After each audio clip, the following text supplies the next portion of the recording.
இன்னைக்கு ஒரு முக்கியமான டாபிக் சொல்லி தர போறேன். மறக்காம இந்த வீடியோட எண்ட் வரைக்கும் பாருங்க.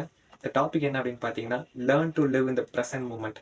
அதாவது என்ன அர்த்தம் அப்படின்னு பார்த்தீங்கன்னா, நம்மள நெறைய பேரு நம்மளோட பாஸ்ட்ட நெனச்சு கவலைப்பட்டுட்டு, அண்ட் அதே மாரி நம்மளோட ஃபியூச்சர நெனச்சு பயந்துட்டு, பிரசன்ட் மூமெண்ட்டை லிவ் பண்ணாம, லீட் பண்ணாம விட்டுருவோம். உங்களுக்கு ஒரு எக்ஸாம்பிளோட சொல்றேனே.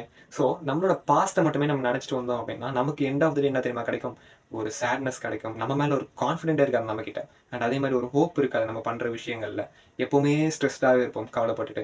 இதே நம்ம ஃபியூச்சர் நெனச்சுட்டே இருந்தோம்னா, அதோடைய அவுட்கம் எப்படி தெரியுமா இருக்கும்? நம்ம வந்து எப்ப பாரு பயத்தோடயே இருப்போம். ஐயோ! இன்னைக்கு இத பண்றோம். நாளைக்கு என்ன பண்ண போறோம்?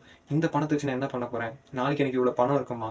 இல்ல லைஃப்ல என்னோட ஹெல்த் இப்படி இருக்குமா? அப்படின்னு சொல்லிட்டு நம்ம ஒரே பயத்தோடயே இருப்போம். ஸோ, இனிமேலாச்சு நம்மளோட பிரசன்ட் லைஃபை நம்ம கிட்ட இருக்க கண்ட்ரோல் மூலியமா நம்மளோட பிரசன்ட் லைஃபை லிவ் பண்ண கற்றுக்கணும். ஃபார் எக்ஸாம்பிளுக்கு, ஸோ நம்ம கிட்ட இருக்க விஷயங்களுக்கு நம்ம வந்து நன்றி கடன் செலுத்திட்டே இருக்கணும். இன்னைக்கு காலையில் எழுந்துக்கிறேன்னா அதுவே ஒரு நல்ல விஷயம். ஸோ அதுக்கு நன்றி கடன் செலுத்திட்டு ஒரு ஹாப்பினஸோட நம்ம வந்து நம்மளோட லைஃப்பை லீட் பண்ணிட்டு வரோம், நம்மளோட வேலைகளை செஞ்சுட்டு வரோம் அப்படின்னா எண்ட் ஆஃப் த டே நம்ம நமக்குள்ளேயே ஒரு கான்ஃபிடன்ஸ் கிடைக்கும், நம்ம மேலே ஒரு சந்தோஷப்படும், நல்ல ரிசல்ட்ஸ் கிடைக்கும். ஸோ நீங்கள் உங்களோட ப்ரெசன்ட் மூமெண்ட்டை லிவ் பண்ண கற்றுக்கிட்டீங்க அப்படின்னா உங்களோட பாஸ்ட் டென்ஸை நீங்கள் வந்து மாற்ற ஓவர் கம் பண்ண முடியும். அதே மாதிரி உங்களோட ஃபியூச்சரை நீங்கள் வந்து அழகாக மாற்ற முடியும் உங்களுக்கு நினச்ச மாதிரி. So learn to live in the present moment.